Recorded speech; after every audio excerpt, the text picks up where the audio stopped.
നമസ്തേ, സ്വാഗതം ബീറ്റൂൺ ഓർഗാനിക്സിൻ്റെ 160ാമത് എപ്പിസോഡിലേക്ക്.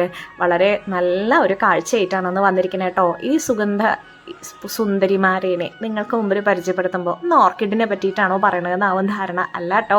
ഇന്ന് ഓർക്കിഡ് വെറൈറ്റിയിൽ പെട്ട എന്നാൽ സമൂല ഔഷധത്തിന് ഉപയോഗിക്കുന്ന നാട്ടുവൈദ്യത്തിലുള്ള പലരും ഇംഗ്ലീഷ് അലോപ്പതി വൈദ്യത്തിലും ഇതിൻ്റെ എക്സ്ട്രാക്റ്റുകൾ മരുന്നുണ്ടാക്കാനോ ഉപയോഗിക്കുന്ന ഒരു മൺമറഞ്ഞുകൊണ്ടിരിക്കുന്ന ഒരു സസ്യത്തിനെ പറ്റിയിട്ടാണ് ഇന്ന് പറയണത് കേട്ടോ. സംശയിക്കേണ്ട. വാൻഡ വർഗത്തിൽപ്പെട്ട നമ്മൾ നഴ്സറികളിലൊക്കെ നല്ല വില കൊടുത്ത് വാങ്ങുന്ന ആ വാൻഡ വർഗത്തിൽപ്പെട്ട ആ ഒരു ഓർക്കിഡിൻ്റെ ഒരു ബന്ധുവായിട്ട് വരണ വേറൊരു ഓർക്കിഡ്. അതേപോലെ തന്നെ നല്ല ഭംഗിയുള്ള പൂക്കളുണ്ടാവും, മണമുള്ള പൂക്കളുണ്ടാവും, പക്ഷെ ആരും ശ്രദ്ധിക്കുന്നില്ല എന്ന് മാത്രം. മരവാഴ, മരവഞ്ചി, അരത്ത മരവാഴ, വണ്ടാർ, അണ്ണാൻ പൂവ്, അണ്ണാന്താളി എന്നൊക്കെ അറിയപ്പെടുന്ന മരവാഴയെ പറ്റിയിട്ടാണെന്ന് പറയണത് കേട്ടോ. ചിലവരൊക്കെ ഈ യൂസ്ലെസ് ആയിട്ട് എന്നുള്ള രീതിയിലൊക്കെ മരവാഴ എന്ന് ഉപയോഗിക്കുന്നുണ്ട്. ആരാ പറഞ്ഞത് മരവാഴ യൂസ്ലെസ് ആണെന്ന്? വളരെയധികം യൂസ്ഫുൾ ആണ് കേട്ടോ. ഇത് വിത്ത് വഴിയും അതേപോലെ തൈകളും ആയിട്ട് വംശവർദ്ധനവ് ഉണ്ടാക്കുന്നുണ്ട്. മരങ്ങളിലാണ് ജീവിക്കുന്നത് വെച്ചാലും മരങ്ങൾക്ക് വലിയ ഒന്നും ഉണ്ടാക്കണില്ല. ഓർക്കിഡ് വർഗത്തിൽപ്പെട്ടതാണ്. പല തരത്തിലുണ്ട്, പല തരത്തിൽ മനോഹരമായ പുഷ്പങ്ങളുണ്ട്. നാട്ടുവൈദ്യങ്ങളിൽ സമൂലം ഉപയോഗിക്കുന്നുണ്ട് കേട്ടോ. ഉള്ളിലേക്ക് കഴിക്കാനായിട്ട് ആരും ഉപയോഗിക്കാറില്ല. നീല മരവാഴ പറഞ്ഞിട്ട് വേറൊരു വെറൈറ്റിയുടെ പൂവിൻ്റെ നീര് നമ്മൾ കണ്ണിൽ നേത്ര ചികിത്സയ്ക്ക് ഉപയോഗിക്കുന്നുണ്ട്. സാധാരണ മരവാഴയുടെ ഇല വാട്ടിപ്പിഴിഞ്ഞ് അതിൻ്റെ നീര് ചെറു ചൂടോടക്കനെ അതേപോലെ വെളിച്ചെണ്ണയിൽ ഇതിൻ്റെ നീര് കാച്ചിയിട്ടും നമ്മൾ ചെവി വേദനയ്ക്ക് പല ഇയർ ഡ്രോപ്സും നമ്മൾ ഉപയോഗിക്കാറുണ്ട്.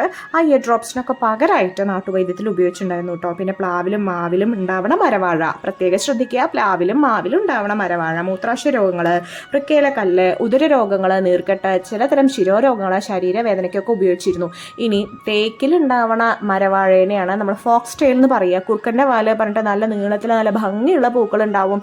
ഇപ്പം നല്ല വിലയാണ്. ഇനി പിന്നെ ഒരു പ്രമാണത്തിൽ ഈ മരവാഴയുടെ നീരോ അല്ലെങ്കിൽ മരവാഴയുടെ ഇലയോ കരിക്കിൽ തലേ ദിവസം ഇട്ട് വെച്ചിട്ട് പിറ്റത്തെ ദിവസം രാവിലെ വെറും വെള്ളത്തിൽ കുടിച്ചു കഴിഞ്ഞ് കഴിഞ്ഞാൽ വൃക്കരോഗങ്ങളും കല്ലും മാറുന്ന ഒരു പ്രമാണമുണ്ട്. ഇപ്പം എത്രത്തോളം അത് എങ്ങനെയാണ് ചെയ്യേണ്ടതെന്നോ അത് പറഞ്ഞു തരാനുള്ള വിധികളോ അറിയില്ലാത്ത കാരണം അതിനെ പറ്റിയിട്ട് വല്ലാണ്ട് മെൻഷൻ ചെയ്യുന്നില്ല കേട്ടോ.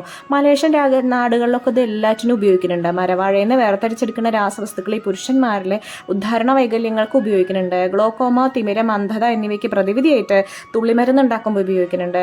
പൂവിൻ്റെ സത്ത് ഉപയോഗിച്ചിട്ട് ത്വക്കിൻ്റെ പ്രായം കുറച്ച് കാണിക്കണ മരുന്നുകൾ ഉണ്ടാക്കുന്നുണ്ട്. പൂക്കൾ ഉണക്കി പിടിച്ചിട്ട് നീര്, ആസ്മ, വിഷാദം, ഓർമ്മക്കുറവ് അതിനൊക്കെ ഉപയോഗിക്കുന്നുണ്ട്. അപ്പം നമ്മൾ മനസ്സിലാക്കേണ്ട ഒരു കാര്യമുണ്ട്.